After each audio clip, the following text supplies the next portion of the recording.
Okay, everyone, thank you for tuning in for another Fit Drivers podcast brought to you by 10th Street.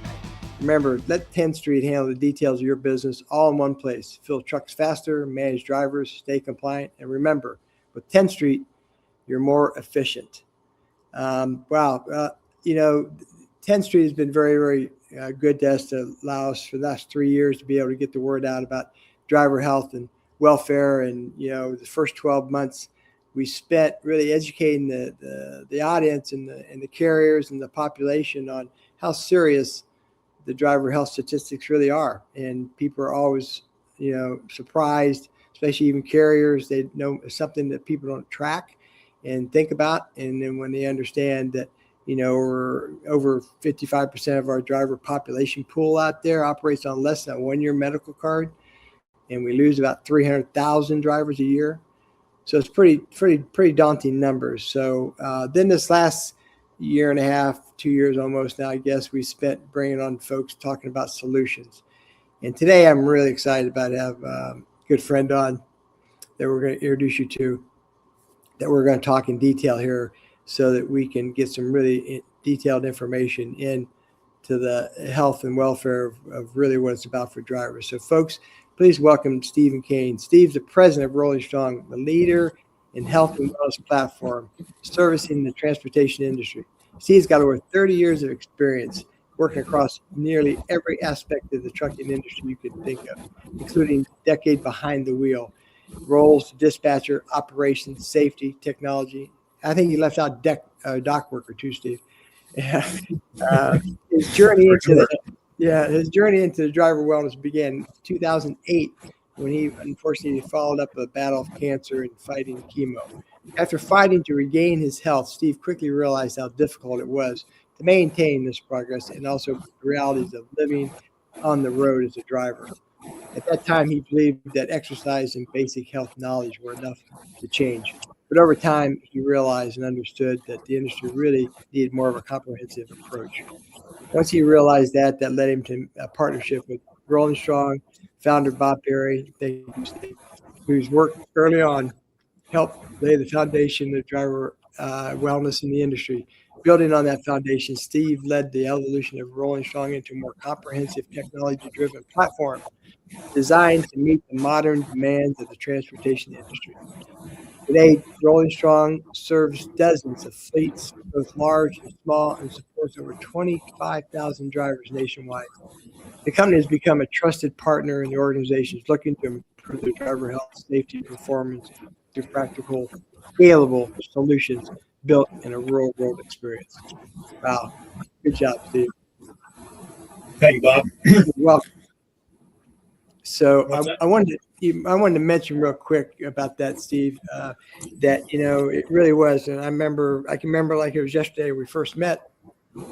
And, for you folks out there, when Steve and I first met way back in early 2011, maybe 12, something like that. I can't remember exactly. But Steve and our first conversations both really aligned on two important subjects. One, we both were former drivers and understood it firsthand. And number two, it was at the end of the day, it was always about our goal was to save the driver, right? Help the driver maintain their livelihood, because we both grew up in that industry and we knew how tough it was to maintain that livelihood. So, and we've been very blessed to have some good companies involved, but Steve is really a technical expert and he built the technology. I didn't have that. So it made a good combination. So I'm glad it's worked out and we've realigned here of late and we've got a lot of good stuff going on. So Steve, welcome and thank you very much. Yeah, no, thank you. This is fun to come back full circle and be on your podcast with you. And I can remember vividly meeting you that first time, and I had been building all this crazy stuff out, the technology on whiteboards in my loft apartment there in Winston-Salem, and I went to a conference, and I had looked you up and knew who you were and all the work you had been doing for years. And I remember seeing you walk across the conference floor and thinking, that's Bob Perry right there. And I ran right up, man. And I was kind of like running up to a celebrity. and we did. We hit it off, and our vision was very much aligned. And you brought the ground floor work, the work you did as a pioneer to let this industry know even what's possible in driver health. And I brought some technology to help support that. And here we are. I don't know, 15 or more years later. So yeah, making it happen. So Steve, we've got a lot to dive in here, but let's talk first. I really want folks to understand, your list of brands out there that you have in your portfolio and people you've been working with. More importantly, how long you've had those. yeah, yeah, no, I mean, that's one of the things I think we're most proud of, because as combating this issue in our industry is an uphill battle. Has been for a long time. So we're very grateful for the partnerships, relationships that we've had with companies like Enrollment First, 15 years. Sherwin-Williams, I think we've been with them 12 years. Herman Transportation, we've been with them for over a decade, about 12 years. Mesilla Valley Transportation, we've been with them for 8 years. And so, the landscape of trucking is ever changing. So I think that comes from our ability to listen not only to what the drivers need, but listen to what HR groups need. And we've been able to kind of conform to that and build things around the needs of the industry over a long period of time. And it's been resilience on both the part of the companies putting up with the growth, as well as Rolling Strong being able to react to that and build the solutions that they were looking for. Gosh, and another big name in that group too is Sherwin-Williams, right? I mean, I think it's like 13 years of Sherwin-Williams. I mean, that's a huge brand. Yeah, yeah, and they operate fantastic. We have a great program there with Sherwin-Williams and our Coach Don. Yeah, so they've been with us a long time as well. And that's another thing too. I mean, gosh, Don was there from the beginning. I mean, I think all your coaches that you have in place with those legacy companies, they all started there, right? I mean, they're still there. Yep, they sure did. They're still there, and they've grown with it too, and they've grown with the challenges, because again, as you build these things out and you learn and you adapt and you have to advance technology, that also means that there's tools that you have to put in the hands of the coaches and the account managers, and they have to learn and go through those growing pains as well. And so kudos to them for sticking with it and kind of changing with the tides as they came. And the great thing is about our coaches is they, we consider them CDL wellness coaches, but the great thing about them is every last one of them, they really care. I mean, if you talk to them, it doesn't take you long to get the sense that these are people that really care about those drivers. And they fight and advocate for those drivers all the time, with us, even, if there's a tech issue or a bug or something that they, need to get taken care of. I mean, they make sure that we take care of these drivers, and they make sure that they're available for these drivers on coaching calls, whether it be on-site or remote coaching that we offer. So we couldn't do it without them. Well, that speaks to the fact too, like you were speaking to earlier. I mean, we know how tough it is, wellness in general, right? And especially when you're trying to sell a company on service their drivers, right? Because they think drivers don't care, or don't want to do it. Yeah. And so, speak to the fact that I mean, you have hundreds. I went on the site here recently, and I mean, you've got hundreds of testimonies of driver stories. I'm talking about people losing, just not, and that's you and I were talking about this the other day. That when a driver loses 10, 15, 20, 30 pounds, they get the satisfaction of lowering their blood pressure, their sugar, AC, all which are viable to them keeping their license. It's not so much about what they look like in the mirror, right? I mean, that's what they're trying to do. But I looked on there, and for years, I mean, that's what Rolling Strong and you've created with this technology is known for, right? It's getting drivers service and getting them solutions and getting them results. Yeah, well, we're servicing really a couple different aspects of it. So there's what the HR groups, the risk managers, the safety managers want in a workplace wellness program. Workplace wellness as a global thing, right? It's a $1 trillion industry, and it's just been difficult to move the needle in transportation because of turnover and access and things like that.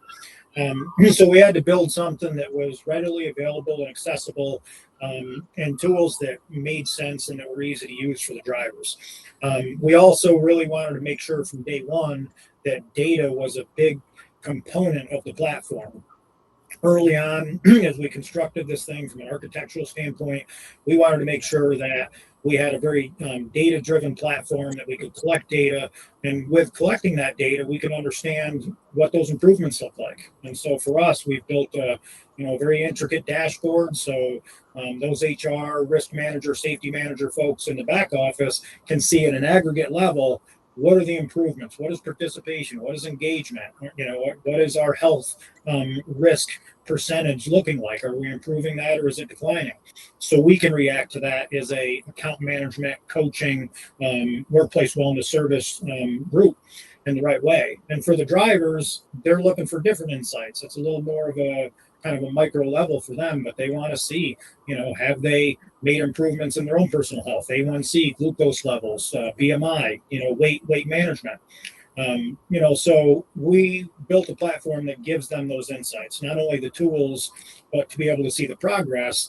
And fortunately, now here we are all these years later, we can show that we've walked, billions of steps and hundreds of thousands of miles. And so it's really interesting to see it, kind of come around full circle and use that data to showcase what's been possible, what we've been able to achieve, with a relatively small group and a small business, kind of hacking away at a really tough issue that we call driver health. So did I really read those numbers correctly?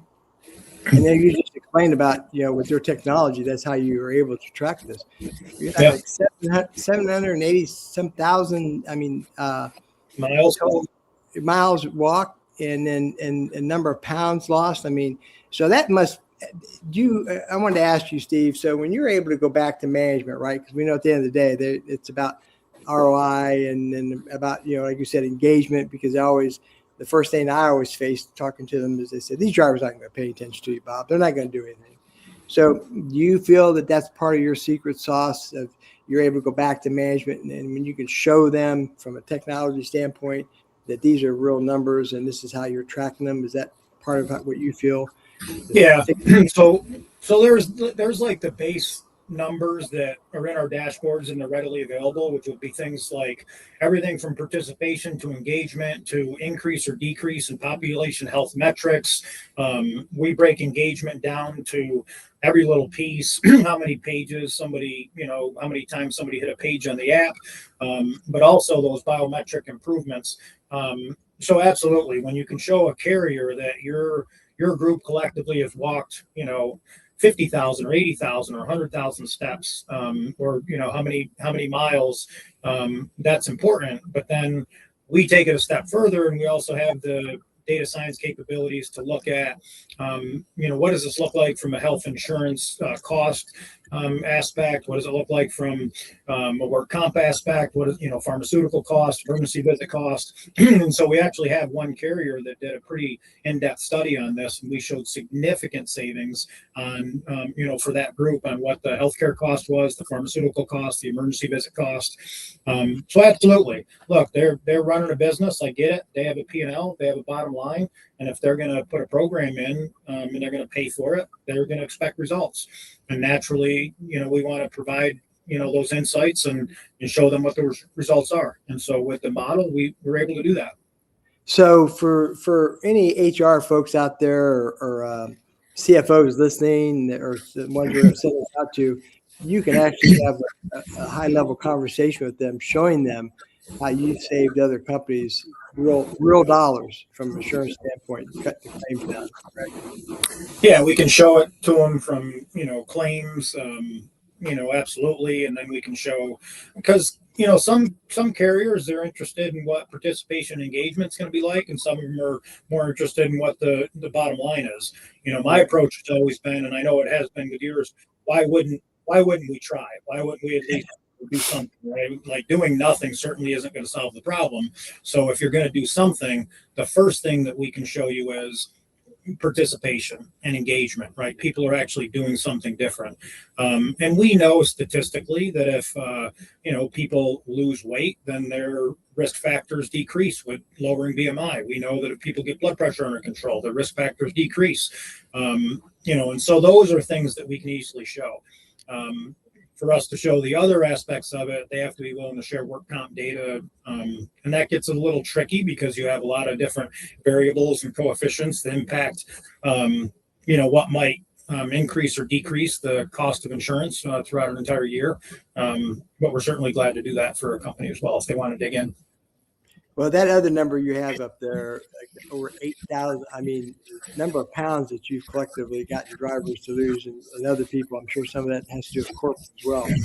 I mean, hey, listen, I mean, and we know that there's a lot of health issues out there. We get that, but I think you would agree.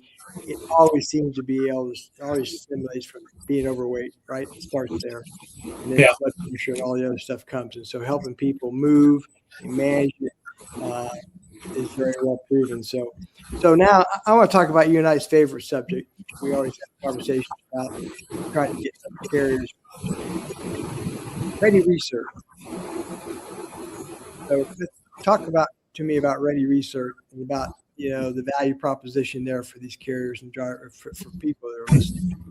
Yeah, well, I've always thought it was an interesting thing, right? We, as a, from a framework in this industry, a driver has to pass a DOT physical in order to drive a truck, and then depending on, and then they have to maintain that by going back to the DOT medical examiner every so often. If they get a good card, they're going to get a 2-year card. If they have less than acceptable medical conditions, they're going to get a shorter term card, depending on what was found in the exam.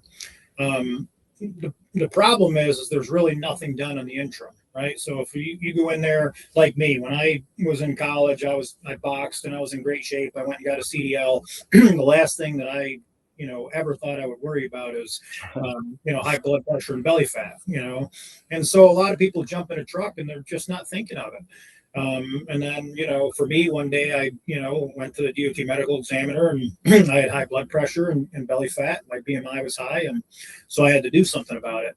So it creeps up on you. Even if you have a 2-year card, you're early, early in your career, there's a good chance, we know statistically, there's a great chance that it's probably not going to stay like that. And then for folks that have a short-term card, then, we also know, that there's risk factors and it's going to be really difficult to maintain that or possibly go back to a longer-term card. And so what Ready Research is a program that jumps in and helps support that in the interim. And so someone goes in for a DOT physical today, they get whatever term card they have. Instead of waiting until they go in, like most drivers do, they wait and then all of a sudden they show up for an exam and they're not prepared, whether they're not maintaining medication adherence or they're not in CPAP compliance or they've just gained weight or their blood pressure has, gotten high. And so we're looking at how do we prepare them before they go in for that medical exam. So giving reminders and educational information and the opportunity to work with a coach 90 days out, 60 days out, 30 days out, 2 weeks before, 1 day before, and really coaching them up and getting them to prepare for that DOT medical exam. Not just a week before, not just, hey, here's how you can quickly get pass the test, but how do you maintain a lifestyle in the truck that allows you to be healthy enough to drive? And you know what?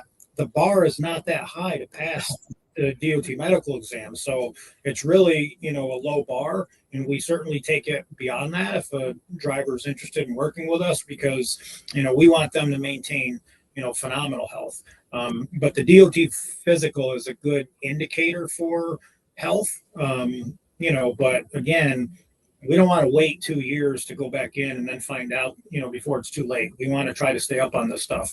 And so when you think about Rolling Strong as an ecosystem, as a platform, we have tools and we're motivating people to take advantage of these tools along the way. So we're making sure that we have know your numbers campaigns and we're giving them access to do biometric screenings and spot checks with our Higgy platform and do annual screenings through our Catapult platform or do a self-assessment or work with one of our coaches to do an assessment. So they're on a regular basis aware of these numbers so they don't creep up. Because, those numbers can creep up and they certainly can disqualify a driver, give them a short-term card, but they can also creep up and we can have a catastrophic event like a heart attack or stroke behind the wheel. When we talk to a lot of carriers that have been through, unfortunately, that's usually when a carrier will reach out to us when they've had a catastrophic event. Absolutely. And that's why I'm here. I mean, look, that's, I went through my own catastrophic event. Sure. I had, the driver population donate money so I could get chemotherapy and get my health turned around. And I also had a driver, on a shift that I was working as a dispatcher that was a good buddy of mine, go home and have a stroke and, hard to swallow. And so this happens. This is real. And when you look at the statistical risk factors amongst the driver population, it's more prevalent that a driver is going to have a heart attack or a stroke or, another correlating event, either behind the wheel or at home. And I'll finish off with this. And I know how I get going here, but great. No, that's good. It's good. It's also important from, just the aspect of quality of life. When I was driving and I was deeper into my career and I was, out there 6, 7, 8, 9 days, and then coming back home and I was dead tired. By the time the weekend came and it was Saturday morning and my kid was 3, 4, 5, 7 years old during those years, the last thing I had was the energy to get up and go outside and play with my kid on a Saturday morning. I was tired. I was lethargic. I was stressed out. I was frustrated. So that quality of life piece of it's important too. So, we do take the approach. Look, we take several approaches. You cannot combat the driver health epidemic with just one thing, right? When you and I met, I was so gung ho that we can just put a mobile app out there and we were going to fix everything. And boy, was I beaten down over the years, trying to live out that dream. And so we had to learn that we had to create an ecosystem and we had to meet several different people with several different challenges and obstacles in several different places. That means that we had to create a lot of different tools and we had to understand, the way a lot of different people think and approach this. So sure. We want to absolutely make sure they get the longest term card possible. We also want to use the DOT medical exam as an identifier of where someone might be so we can begin the conversation. But long term, we want people to understand that you can actually maintain your health as a professional driver and be in pretty good shape. I was able to do it. And we have, like you said on our website, literally hundreds and hundreds of testimonials of other drivers that are out there doing it right now today. And you interview them on a regular basis because I follow your driver of the month. And so it can be done, but the challenge is a little greater for a driver for all the, the statistics that you and I have been citing for, 2 decades, right? They, sedentary position, long hours, they're in the cab of a truck, not a healthy choice. Over the wheel. Yeah, hunched over the wheel, forward chin, forward shoulders, all these pieces. But there's a difference in identifying these statistics and understanding it's a problem and building tools and building a coaching practice and having solutions that actually move the needle and being resilient enough, I guess, to, stick with it and, make sure that when you wake up every day that you always have to remember our primary purpose is to help the driver. That's what we're here to do. Well, yeah, all that very well said. And, to elaborate a little more about your research program of helping these drivers. And I mean, comparatively the cost, hire, train, get somebody in the seat, compared to the few, couple $100, whatever it takes to get a driver coached and working with, the ROI is like, 3 or 4 or 5 times, savings to the company. Plus the fact that, this is one of the things also, Steve, that I'm sure much more about than I do from your various positions.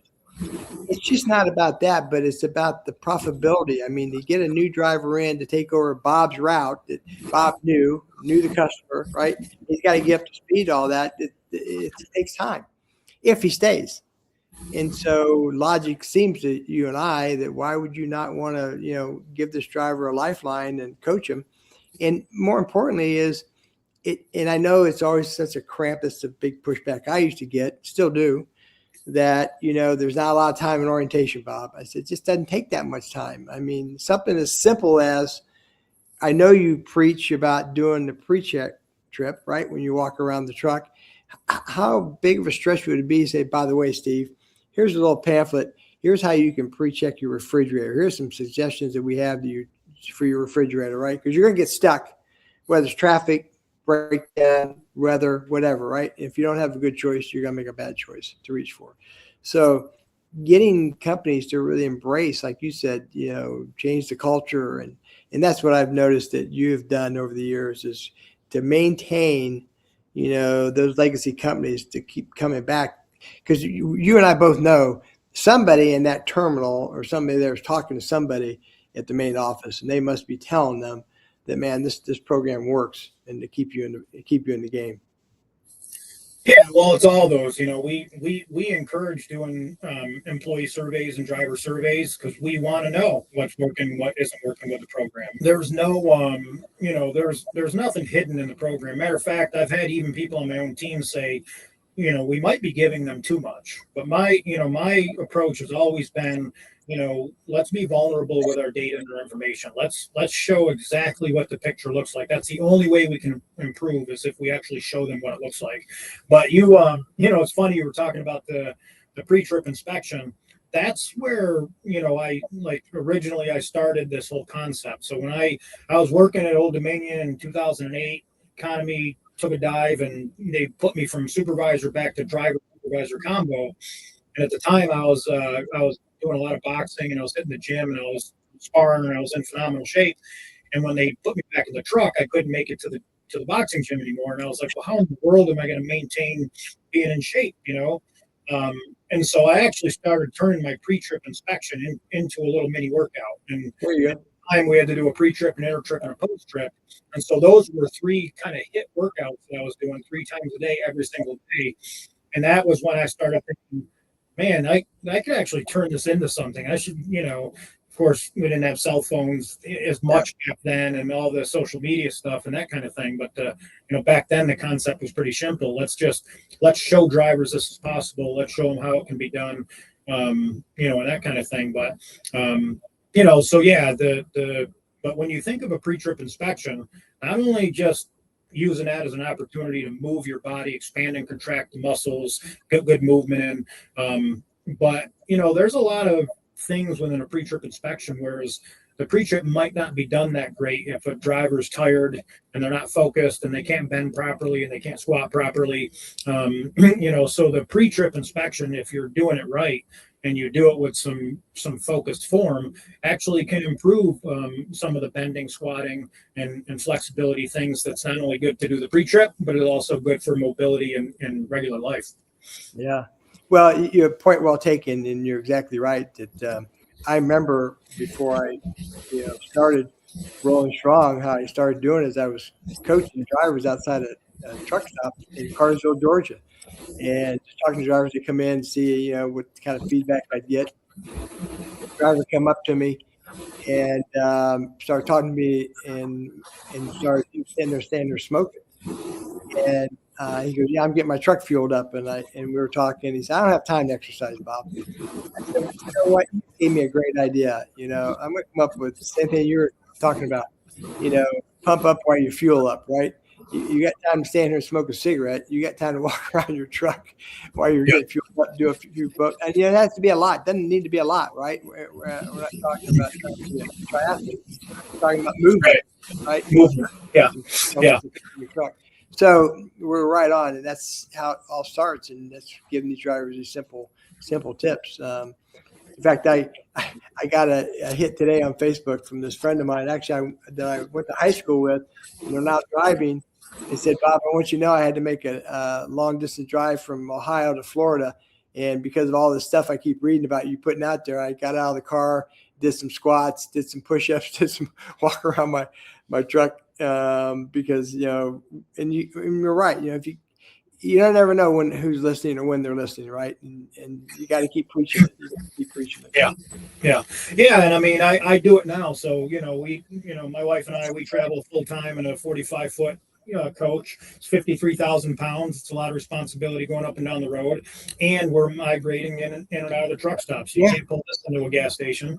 And so it's, if you were a bird on the fence watching, you would see me pull into a fuel bay and start fueling my truck and use that opportunity to do air squats and stretches off the front of the truck and, focused on the way when I'm washing my windshield, even focused on the way I'm, extending and doing a lat stretch. So it's a different way of thinking. And that at its core is one of the most important principles of driver health.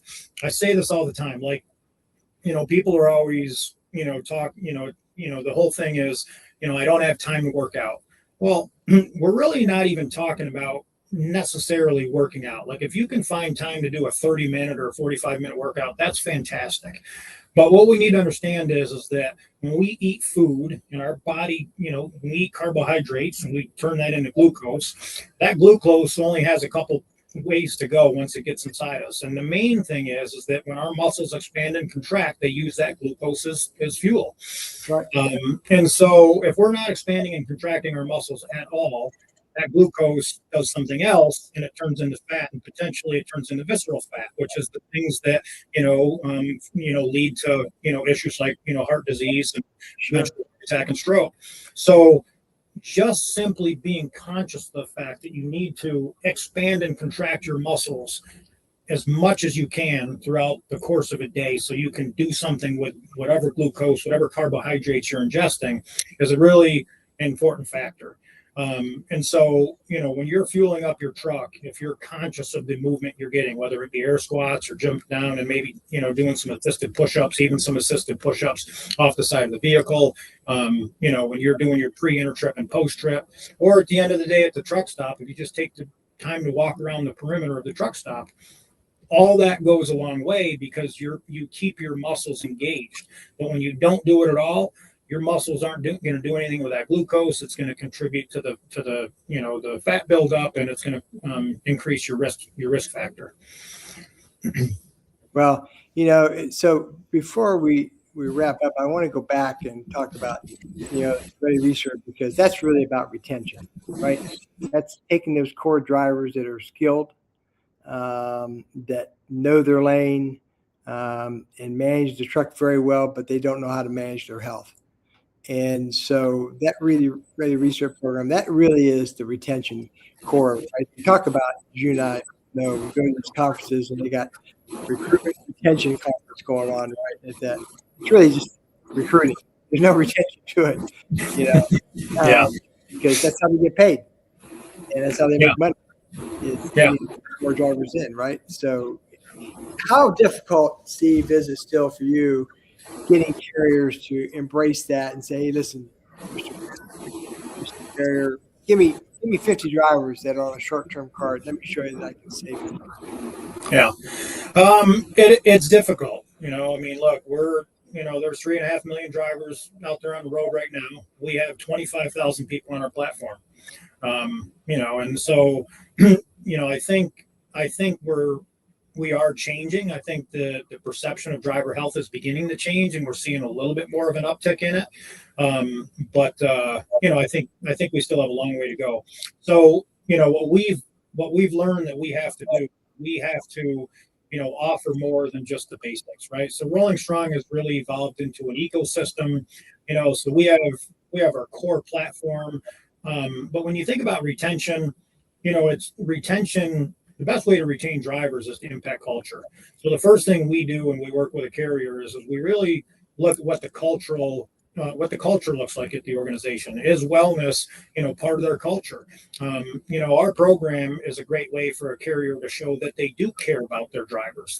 That they want to give them tools. And then, the recertification piece of it is a mechanism, of that program as a whole. Because we're taking something that's already in place, which is the DOT physical, and we're building on top of it. They're already going to go in and get a DOT physical. They're going to have a short-term card. It's a great indicator for us to say, now we can take this to the next step. And by the way, our that research program, the core, the base program of Ready Research is involved not only in our our W-2 wellness program at the most basic level, but it's also involved in our Enrollment First insurance partnership program. So just kind of a little side thing with that. Not only do we have a great program for these W-2 companies that are out there, but we also have a partnership with Enrollment First, who has their insurance program in through NAWP with, hundreds of companies out there. And Rolling Strong is built right into that. And so every single driver that subscribes for the NAWP program or the insurance program automatically gets Rolling Strong, and every one of them gets the Ready Research program as part of that. Well, I'm glad you, that's going to be my next intro, and thank you for setting that up perfectly, because I was going to ask you. So, Steve, when you go into a company and they got what do you do for the owner operators? And so, through Enrollment First, who I've worked with them for almost 20 years. I mean, your program and is built right into that, along with my scanner that drivers can read their blood pressure levels and so forth. It's part of when they get so the owner operators get the same benefit as the company drivers do. Yeah, and I mean that's and that showcases a little bit. We're almost as much of a technology company as we are a wellness company. We were able to build a kind of a unique instance of our mobile application for this purpose. So when somebody signs up for the NAWP insurance program, Rolling Strong is the app that actually houses their insurance benefits cards and access to other ancillary insurance products.